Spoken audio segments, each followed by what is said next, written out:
Hi, you guys. It's Yaz, and today I'm going to talk about how does a narcissist feel when you finally leave them?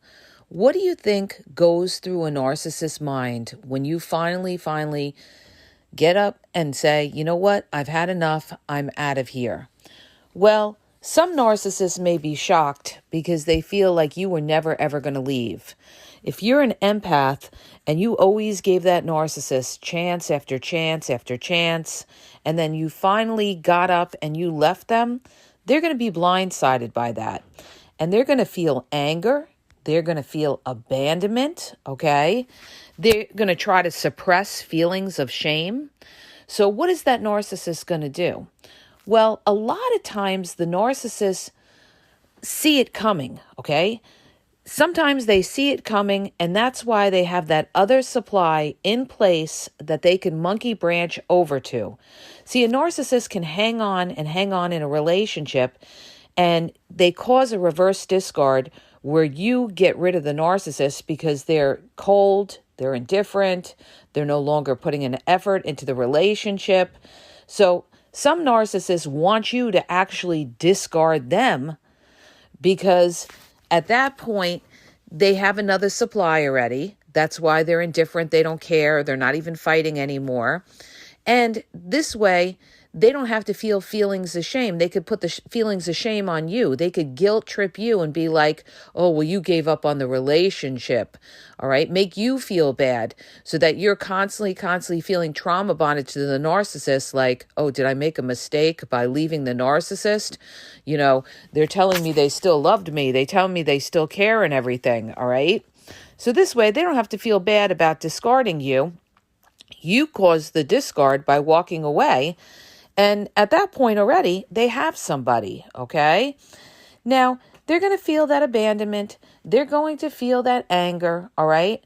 But if they have another supply they can jump off to, it's not going to affect them that badly in the beginning, okay? In the beginning, like I said, a lot of them saw it coming. Some didn't see it coming. That's if you leave the narcissist abruptly. And some, see it coming and they have that other supply that they move on to. So they'll move on to the other supply. One thing they'll definitely do is smear you, okay? Because they don't want any kind of shame on them that they did anything wrong. So you could expect when you leave that narcissist that they're going to smear you to everybody and say that you're to blame for the relationship breaking down. They're going to tell everybody how they tried. All right. This is so typical of the narcissist. Oh, I really tried with them. I really tried. They have mental issues. They have insecurity issues. Oh, they're the cheater. Oh, they're the narcissist. These are all the things they throw out to try to discredit you to everybody, so everybody thinks you're the bad guy, and they play the victim, right? So the narcissist can feel one of two things. They could feel anger, abandonment, when you leave them, especially, if they're not ready to jump off to that other supply. But if they have that other supply, they're still going to feel those feelings, but they're going to suppress those feelings and they're going to refocus themselves onto that other supply with the love bombing and everything like that so that they don't have to feel the pain of the breakup. See, the narcissist never, ever wants to feel the pain of the breakup. This is why they replace, okay? Because they don't want to be alone. Alone to a narcissist is like death to a narcissist. So they've got to keep themselves busy. So they're going to get busy with that new supply. But what a lot of people don't realize too is that they're not just busy with the new supply. They're busy with backups to the new supply. Everybody thinks, oh, the narcissist moved on to the new supply. Oh, and they look so happy and all of this. Well, I got news for you. 9 times out of 10, they're not just dealing with the new supply. They're always going to have a backup to somebody because they never want to be left in a position where they could be abandoned or alone. Okay, so they protect themselves in that manner by having somebody else around. even if they're not 100% into that person, they've got to always have somebody. That's why a lot of times a narcissist can move on to somebody and you're like, I can't even believe they're with somebody like that, right? Talk about a downgrade. And it's because the narcissist had to cling on to somebody, all right? Or that person was easier to deal with than you were, maybe. So that could be another reason why a narcissist would downgrade as well, because the person they monkey branch over to is a lot easier, maybe doesn't have strong boundaries, maybe lets the narcissist do whatever they want to do, maybe gives a lot to the narcissist, a lot of attention, or they could give them a lot of other supply, maybe sex, maybe money, maybe favors for the narcissist, maybe takes care of the narcissist's kids. If the narcissist, let's say the narcissist is divorced, a lot of times they may move on to a supply that is parenting their kids and taking care of their kids. All right. Because they're a good person. They feel like, oh, okay, I'll get with this person because they'll do all the work when I have my kids every other weekend raising my kids, so I could be free to go out and have a good time for myself. Yeah. Narcissists do these kind of things. So how are they going to feel? Well, narcissists have been through this before. This is something that you have to understand. It's a cycle with a narcissist. They go from one relationship to another relationship to another relationship. So 9 times out of 10, they've seen this before. Okay? They've been through this. They know that all relationships generally have an expiration date. But the thing is, they prepare themselves for that expiration date. That's why when they're in the relationship with you, when the devaluation period starts, where they start putting you down, the love bombing stage is now over. They start putting you down. That's the period that generally narcissists are grooming someone else to be able to jump to monkey branch to. And so they feel a little bit of confidence in devaluing you because they have another option, all right? They have another option and they feel like, well, I could talk to you any which way, or they feel like they've got you hook, line, and sinker. They feel you're not going anywhere, so they feel they could talk to you any which way. They know at that point they've got you hooked in the relationship. But also, at that point, they are talking to another supply. 99% of the time, they're talking to another supply. And that's why they feel so, confident that they could talk to you any which way, because they feel today or tomorrow, you walk out, I'm not going to sweat that because I have somebody that I could run to. All right? So they'll feel anger, they'll feel resentment, because of course they don't like any losses. Narcissists hate to lose any kind of supply, but they're going to try to replace it with this other person, the new supply, all right? And what generally happens is they move on to the new supply, they bash their exes and tell them, oh, they're a stalker. Oh, they can't get over me. Oh, they cheated on me. Oh, they're the narcissist. Oh, they have all these kind of issues, insecurity, they're controlling and everything else, right? Or they're batshit crazy. They'll say something like, oh, my ex is batshit crazy. I'd like a quarter for every narcissist that says this about their exes. How many of you guys out there have heard them say, oh, my ex is batshit crazy? They love to say that, okay? What better way to take the shame off them, make their exes look crazy, and so that they could feel like they're the innocent one, and they've done they really tried. Meanwhile, they were lying, cheating, gaslighting, disappearing, ghosting, devaluing you, criticizing you. Oh, but they really tried, right? Okay. Oh my gosh. They like to be delusional in their minds and thinking that they tried, because they don't ever want that shame of feeling like, oh, they did anything wrong. They can't handle that feeling of they did anything wrong. See, narcissism is shame-based. People may refute this, but the fact is, just look at how they act. Everything about it is shame-based, all right? They try to avoid shame. So, how do they feel? Well, they're not going to be happy about losing a supply. They don't like to lose any supply.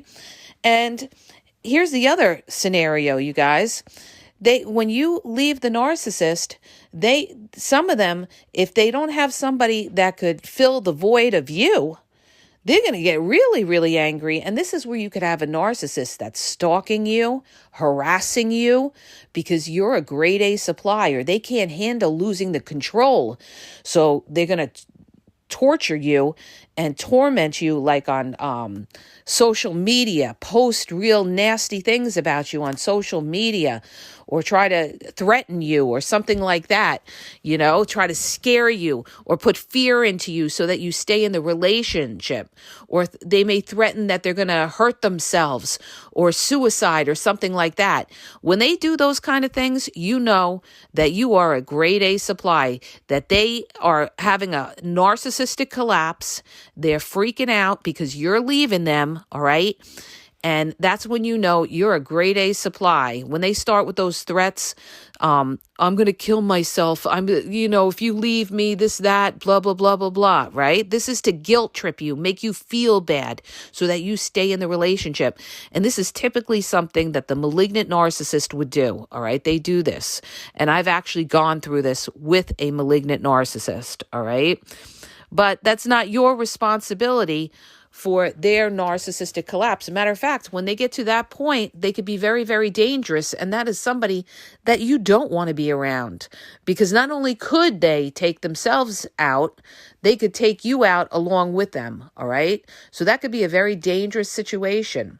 So you have to be very careful when you leave a narcissist for a lot of different reasons. You got to hope that they have somebody that they're happy with moving on to, so that they could leave you alone. This is right. You want them to leave you alone. Now, before I continue, just a reminder, check out my book on Amazon at tinyurl.com/regain your power. It's a small green book on Amazon that talks about how to regain your power in relationships. Check it out, you guys. I think you could read it on Kindle's trial membership for free, okay? Moving along about how a narcissist feels when you leave them.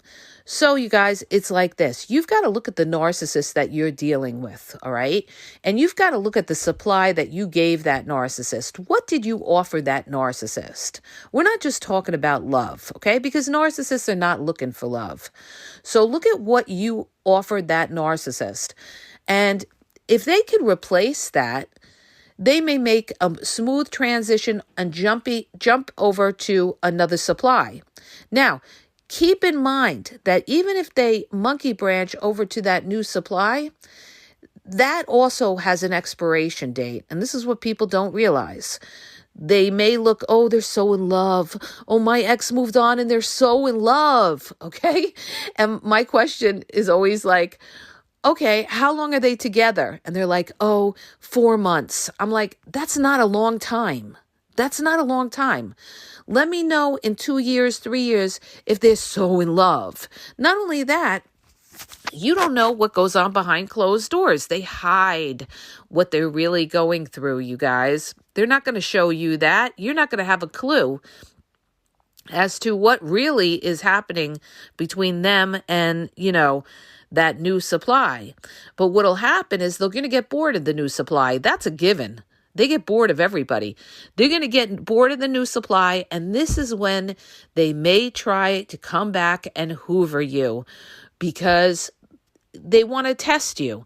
And one of the ways they test you is by coming back and, sending you a text, especially around the holidays. They love to hoover around the holidays. You get that text, Merry Christmas, Happy Hanukkah, how you been? Or, I was thinking about the kids. How are the kids? Or I miss the kids. That's to, really play on your, the sympathy card. So you're like, oh, they brought up the kids. Oh, okay. This is induced a conversation where they induce you into talking to them. They say something that really, really hits a nerve, hits, your heart or something like that. And you break down and you start talking to them. All right. And then you're done after that, because what they're going to do is they're going to, maneuver you and try to swoop in there and try to get their foot back in the door. Oh, can we get together even for the holidays, like for a cup of coffee or something, right? All right. And you do that, you're done, because they're gonna tell you how much they miss you, they love you, this and that. And meanwhile, here's the best. They still got the new supply, all right? They may tell you they broke up with the new supply or things aren't good with the new supply, but meanwhile, they're still going with that new supply, but yet they want their cake and eat it too. So you guys get ready for the holiday Hoover, all right? Because a lot of them, they look at it as a way to keep that door of communication open.